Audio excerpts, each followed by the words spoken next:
So first, Chris, thank you for helping me out with this. Yeah. I'm excited for people to hear more directly and thoroughly just what your journey has been in engaging your family with the good news of Jesus since you have encountered him. So let's start like back at the beginning ish, as Rod would put it. What was your family dynamic like before you gave your life to Jesus?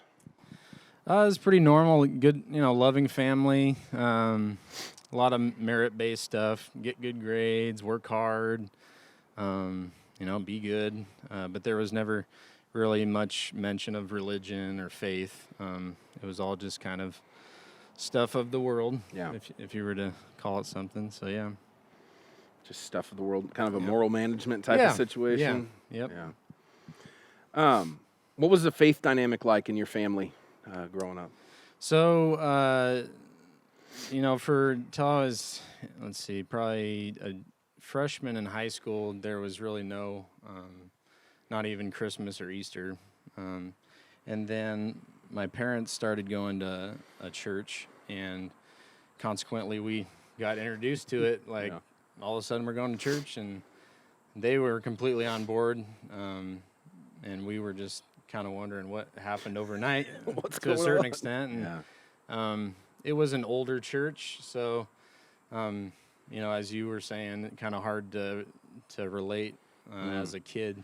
There wasn't really a youth ministry there, so it was come and, dress up and be quiet and sing these songs about Jesus and God, even though you've never really been sat down and explained to what that actually means. And so it was really kind of through the motions for my first introduction to faith through the high school years. Yeah. Sounds like you were kind of left to just figure it out A little as you bit. were There's like dropped in it and like figure out how to swim. Yeah, well, Yeah. and those high school years can be turbulent anyways, and kind of figuring out who you are as a person, and that tension between your parents anyway about what you're going to do with your life. And there was some well, if you don't get baptized, you're not going to where, and it was like, what? Okay. So yeah, a little Some bit of emotions being utilized, huh? yeah. So when did you really make your faith your own? It was in college. Okay. Yeah, it definitely was. I had my freshman year of college. My roommate was a longtime high school friend, and we decided to get an apartment together. And he had been going to church all of his life, and he invited me to come. And there was really this strong pull to continue to go on my own volition. I wasn't being dragged anymore. I was like, there's something here. I want to know more about this. What does this mean for my life? And so I really just kind of grasped on to learning about what it was, what it really was, what the gospel really was for my life, and what it meant to follow Jesus in that time. So Interesting. yeah. How did that affect your family dynamics as your faith started to become your own? Did it bring things into more harmony or equilibrium, or something else? Both. Both. Obviously, my Yes. my parents were like, woohoo, like he found it for himself, what we planted as a seed, dragging him to church, it turned into something, not that they were taking all the credit, but Yeah. they were definitely cheerleaders in it, and very happy and supportive. And then on, there's other parts of my family is like, oh, they're starting to do what his parents are starting to do, and Drank the Kool-Aid. yeah, he's doing that too now. Oh, look out. And Watch so out. definitely there was both dynamics and I guess tension right out of the get-go. Like, what is this going to look like at birthday parties, and Yeah. how do you bring that up? And Yeah, early on in your discipleship journey, so like when you really started to make your faith your own, what did it look like for you to share what you believed and what you were learning about what you believed with your family? And this is, obviously parents, grandparents, siblings, like you got it all. Like, what did that look like? Yeah, I think it was obviously easy for my parents, to kind of explain in my immaturity in my faith where I thought I was, and they were able to kind of nurture that. But to introduce it to other parts of the family that weren't so supportive. It was definitely kind of, I would say, clumsy and just, there was always that, oh, if I say this, it could make them mad, and so I'm going to avoid that part of it. And it was kind of just a surface level, like, yeah, I've been going to church, or, nothing too deep, but really just like a recognition of, yeah, I am doing some things different in my life than before, and if there was anything prompt to talk about, we may go into it, but yeah, kind of surface level. How did that change or evolve over time as you matured in your faith, or as lordship and discipleship became bigger parts of your life? Like, what did that look like for that in your family? Yeah, as I found more confidence in my faith and understanding, and just, okay, this is what it is. Through service, through servanthood, I got playing worship through Grace City Corvallis, and really having others mentor me and explain like what this walk really is. It's not just something that you hold for yourself and you just take care of it and it's your faith. It's something that needs to be shared. Then it really was a calling to, this is good news. This needs to be shared. I want all of my family and in eternity with me. And so it was less in the beginning it was more just my, faith and nurturing that. And then it really evolved into, well, this is way bigger than me and needs to be shared. So, yeah. Well, that's good. What were some of the dynamics in specific relationships? Not names necessarily, but for instance, we know you have a brother. Yeah. What was it like with him? What was it like with other relationships? Was it all kind of the same, or was there, differing dynamics that you walked in the tension of? And... Yeah. I mean, my siblings, it was definitely, it was easy to talk to them about, but it was always pretty surface level stuff. And, invitations to church and functions and, potlucks and... good old potlucks. My mom kind of got involved with Grace City Corvallis, and so there was kind of like dynamics within my parents' faith that kind of fed into my siblings, again, still kind of being younger, along for the ride, and still finding out this whole, God thing, what does it look like for them? And so just trying to really encourage them in that, and showing them love and direction in that, and not, if you go there, that's not good, or if it's really like, okay, what do you got going on in your life right now? And, I'd love to pray for that, or, if you want to come to the Christmas service, we'd love to, stuff like that. Yeah. Just That's good. the continued relationship and not having it be an either or situation. Yeah. So, what specific challenges have you encountered? And this is, it can be at any point in time, but I know there continues to be some today in sharing your faith with your family. Yeah, it's as we all do when we share our faith with anyone that may not already know about it, is there's definitely judgment, being mocked about it, being made to feel like an outsider about it, for sure. Hearing whispers of them talking about you behind your back, like, oh,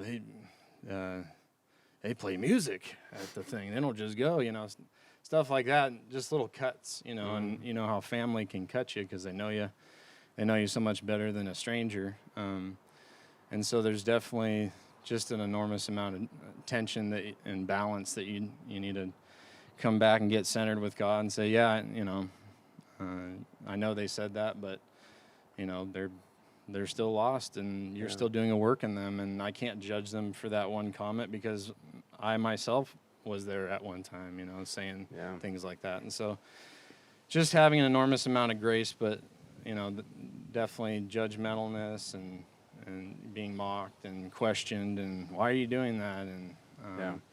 And to the point where a comment of the church has stolen you away from the family. I'm just like, whoa, like, okay, what? maybe I'm doing something wrong, Right. you know? That's So it's a big dagger. Yeah. Yeah, it's kind of what I hear you explaining is there's just a blindness before your eyes are open to the gospel Yeah. and the transformation, right? And like, Mhm. so you can't get mad at them for not seeing, Right. but then how do you live in the tension of I want you to freaking see, Yeah. right? Like, Yeah.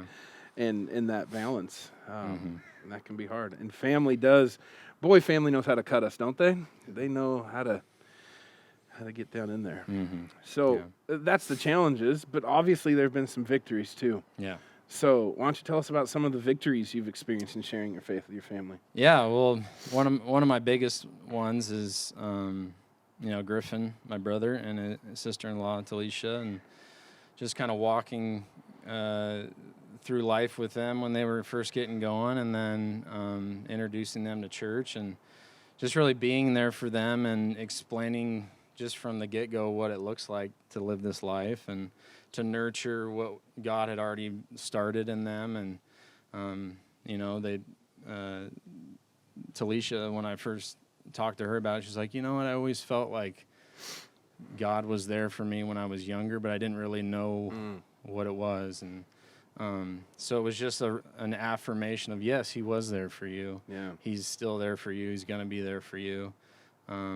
Why don't you come check out what a life following him looks like instead of, him just being there and you asking for him in those dark times, but having him be there in all the times and the great times and see where he directs your family. And Griffin will give the credit to Talisha for taking him actually to church. But definitely just that continued grace and love and non-judgmentalness about, whatever was going on in his life at that time. Our parents got divorced when he was still in high school, and there was some turbulence through that and figuring out, you guys brought us to church, and I thought marriage was forever, and then you guys, so his idea of a family unit had gotten shattered, and the idea of faith, I was like, well, you guys aren't, necessarily walking it out. That was turbulent for me, even being in the church, but for him just trying to find his own faith, I could see a lot of like soul searching, like what can I grab onto? Where's my foundation? And so just kind of being a rock for him, like, no matter what happens, I'm here. And so that's a lot of it. Oh, that's good. Yeah. I can remember vividly when you guys transitioned to coming to Eugene instead of Corvallis. Yeah. And like from the first small group you guys came to, we were praying for Griffin and Talisha, Griffin and Talisha. Yeah. And then it wasn't a year later that you guys were baptizing them, and now you're on staff together. And it's like, there's obviously plenty of challenges and a lot of work to still do, but like, that's that tension, right? Yeah. And it's been one of the most encouraging stories to see unfold for me pastoring this church is just how you guys have walked that out faithfully and what that's looked like in your family. Yeah. So what would you say is your ongoing perspective or your heart or attitude in sharing faith with family now as time goes on? Like you've experienced highs and lows and now you got allies, Sure. right? Sure. But you've recruited some teammates, but what is that ongoing kind of attitude or perspective that you've embraced moving forward? Yeah, it's really this whole heart posture of I'm not giving up on them. I love them, and I've explained the gospel to them, and I'm here if they want to take that further, and I'm going to continue to love them unconditionally, and I'm still going to invite them to church and. But I'm not going to beat them over the head with it. It's just going to be a continued, I'm here if you want to talk about it, or, and just really being obedient to God if He puts situations in front of me to speak about it, or just really having an expectant heart that there's always a chance. With Jesus. It may be tomorrow or right on their deathbed, and so you just cannot give up the faith that God can work in all situations, because I've seen it in all different kinds of people that I would have never thought would have ever come to know Him. And so you just can't put them in a box. And just through that, just an encouragement that, as maybe you're the only one that knows Jesus or is saved in your family, that you have this weight of, well, it's my responsibility since I'm in the family to save my family. And it's really a lie. Our job is to share the good news, the gospel, and to love them. And God has the plan on how He's going to bring them into reconciliation, and we're to be there to help that. But I know early on I took a lot of that weight onto myself, being the oldest sibling, and it's like, all right, I got to make sure my siblings come to Jesus, and make sure my parents are holding it together and their faith, and just trying to be this rock, when it was like I'm trying to take God's place in this. And it's so really not putting God in a box as to how he can work in us and through us, but not getting in the way of His plan and His timing, because it almost always inevitably looks different, right, than what we expect. And so just stick with it, hang in there, love Him. Yeah. Any other closing words from you? No, that was about it. Pretty much sums it up. Yeah. If anybody wants to try to come on the worship team, talk to me after. No. Awesome. Well, thank you for sharing. Let's give Chris a round of applause. Hey, thanks for checking out our YouTube video today. We appreciate you taking the time to tune in with us. Before you take off, please hit the like button. And if you want more of this content and you want to be notified when we put out new videos, hit the subscribe button and the little bell for notifications right next to it. We'll look forward to seeing you next time.